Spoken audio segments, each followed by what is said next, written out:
Bonsoir, bienvenue à tout le monde. Alors, on va rentrer directement dans le sujet. Bienvenue à vous tous et vous toutes. Hier, sur ma propre chaîne, j'avais diffusé le petit reportage de 11 minutes 09 euh, qui retraçait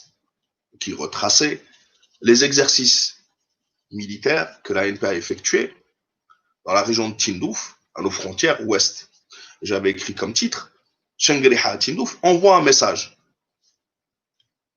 Je n'ai pas voulu préciser pour qui ce message était adressé car euh, ce n'est que une fois que les réactions ont eu lieu qu'on peut voir qui est concerné par ce message. Alors,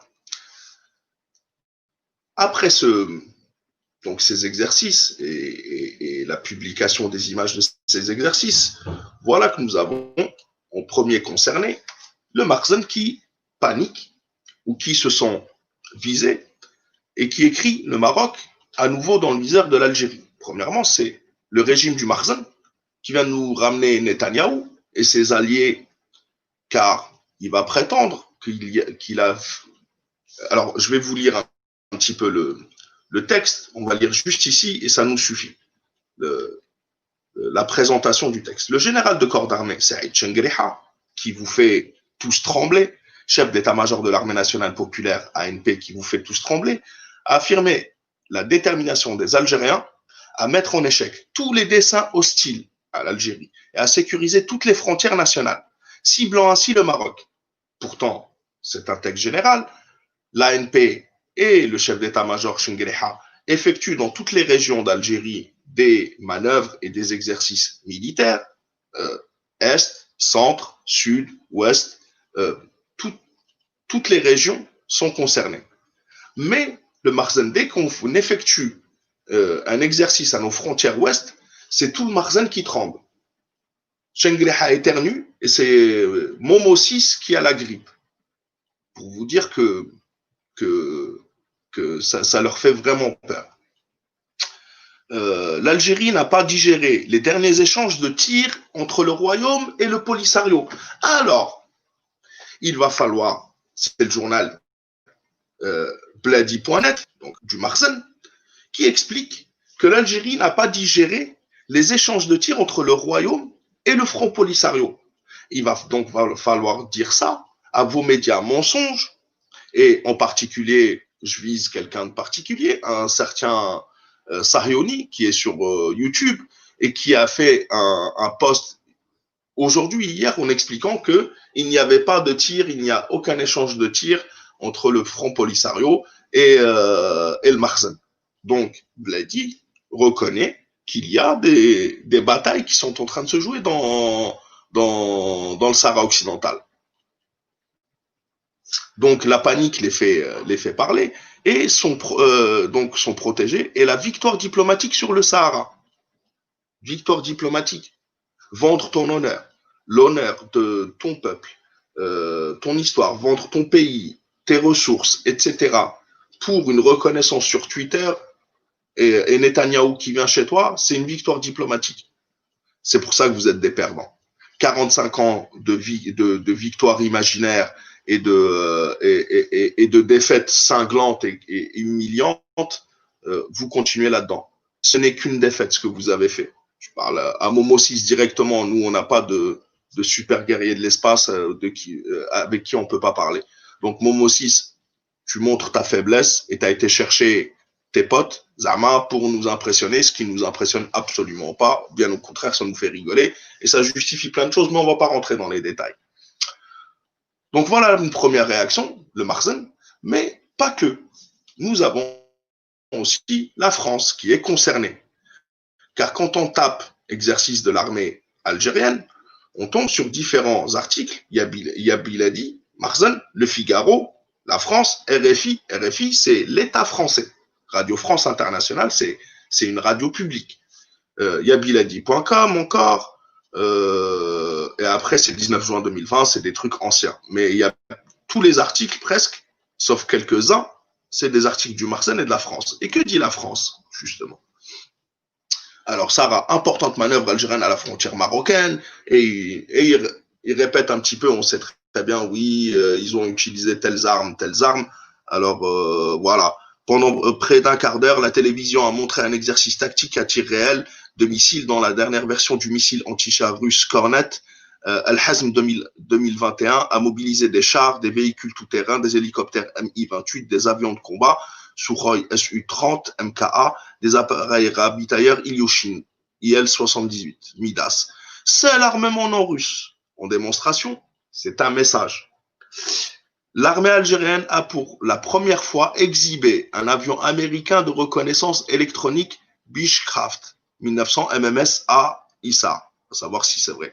Mais ce qui m'intéresse dans le texte du Monde, c'est la fin du texte. Parce que la France, parce que c'est repris, c'est le même texte qui est repris par différents journaux français, que ce soit RFI, Le Figaro, Le Monde dans ce point, Le Point justement, etc. Donc, par ailleurs, à la fin de l'article, ils disent, par ailleurs, un groupe de navires de guerre russes composé d'une frégate, d'un remorqueur et d'un pétrolier ravitailleur a accosté lundi au port d'Alger, dans le cadre d'une escale technique de 3 jours, selon le communiqué du ministère algérien de la Défense. Cette escale s'inscrit dans le cadre des activités militaires entre les deux pays, alliés de longue date, précise le communiqué. Et c'est là où la France se pose des questions, parce que ça, c'est des réflexions de services de renseignement, etc. Ils sont en train de faire des calculs, car effectivement, aujourd'hui, il y a un détachement de navires de guerre russes qui accoste au port d'Alger. Et ce n'est pas un hasard. Rien n'est un hasard. Donc, dans le cadre de la coopération militaire entre l'Algérie et la Russie, un détachement de navires de guerre a accosté lundi au port d'Alger, composé de la frégate Admiral Kassatonov, du remorqueur en haute mer Nikolai Tchiker et du pétrolier ravitailleur Vyazma, dans le cadre d'une halte technique de 3 jours, ajoute le communiqué.